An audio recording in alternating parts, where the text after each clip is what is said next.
The following is a PSA for living your own life. Alright, I'm gonna be honest, friends. I haven't slept very good the past couple nights. Now, don't be concerned. It's perfectly fine. But I am grumpy, for lack of a better term, in this exact moment. There's a thing called the superego. Now, whether you believe that Freud had any truth behind the things that he shared, any of his little theories and whatnot, whether you believe it or not, I think this conversation, even from a philosophical standpoint, this concept of the superego might prove beneficial for our conversation today. So according to Sigmund Freud's psychoanalytic theory of personality, the superego is the component of personality composed of the internalized ideals that we've acquired from our parents and society. The superego works to suppress the urges of the id and tries to make the ego behave morally rather than realistically. The superego consists of two systems, the conscience and the ideal self. The conscience can punish the ego through causing feelings of guilt.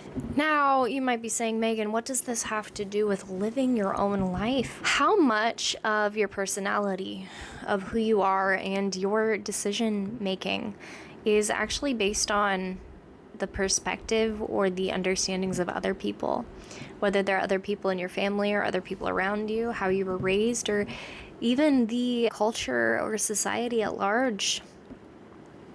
How much of the decision making are you actually making? How much of the journey are you the driver for?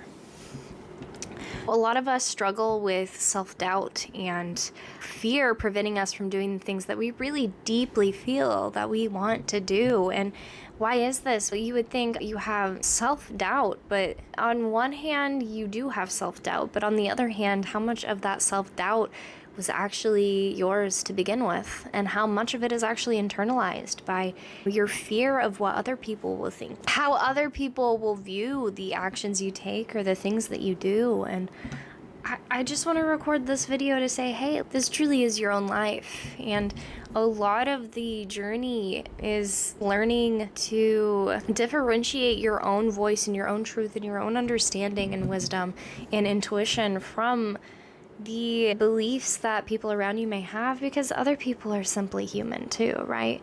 They might struggle with insecurities. They might have a different superego that is, making them feel like they have to act a certain way. They have to do a certain thing. And I'm so tired. I just realized I am not wearing jewelry right now. And that is we're real here today. We're real here, friends. And I think we're going to be real for a really long time here on the Beauty Rite, because are we living our most beautiful life if we're trying our best to live somebody else's? Are we living our most beautiful life if we are really allowing our fears to stop us and prevent us from doing the things that would transform our own life to be one that is beautiful for us, not just for our family, for our friends, or for people online? I think this is a good question, and I implore you, as I say very often, must be one of my favorite words, I implore you to look into things like your limiting beliefs, really looking at the things you do, the actions you take, and the things that you're choosing to focus on in a day, and really seeing how much of those things do you care about, and how many of those things are boring you, how many of those things don't feel aligned, how many of those things do you wish you could just stop doing, but you can't, for fear of the judgment of other people that might not even be judging you on top of it, but that you feel this guilt. And is it coming from the people around you, or is it coming from the aspect of them that you've internalized in yourself? And where is your responsibility in that? Where do we then take up the torch and dive into ourselves and say, okay, well, where am I? Where am I in the middle of this giant map of dark caverns? Where is my treasure? Where are my feelings? Where am I really hiding? Because I seem to be hiding behind all of the perspectives and perceptions and judgments of the people around me in my life, and I haven't really cared for my own. Is it another quick video this week? Yeah, because I think we're going through something, my friends. I think beautiful baby girls that are really trying to figure out how to make the most brilliant, beautiful life for themselves. The rite of passage is how much responsibility you're willing to take for your own life. It doesn't matter how much lip gloss you put on. It doesn't matter how many different outfits you choose. It doesn't matter what your environment's looking like right now. What matters is, are you capable of taking up the responsibility for yourself to change that environment? There's not much more advice I can give you than to say that you have to want it. You have to see within yourself, look inside yourself and say, hey, I matter.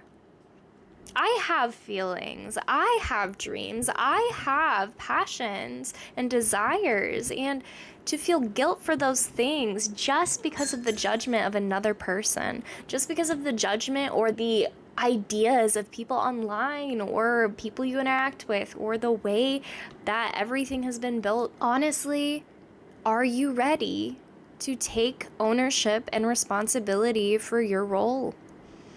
That's the best advice I have for you. If you're anywhere that I have been, the best advice I have for you is to really realize that people believing some type of belief does not inherently mean that it should be yours.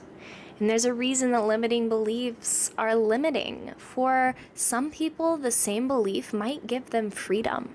But if a belief is not giving you freedom and rather you feel constricted or conflicted, then it might be time to see that doesn't have to be your perspective.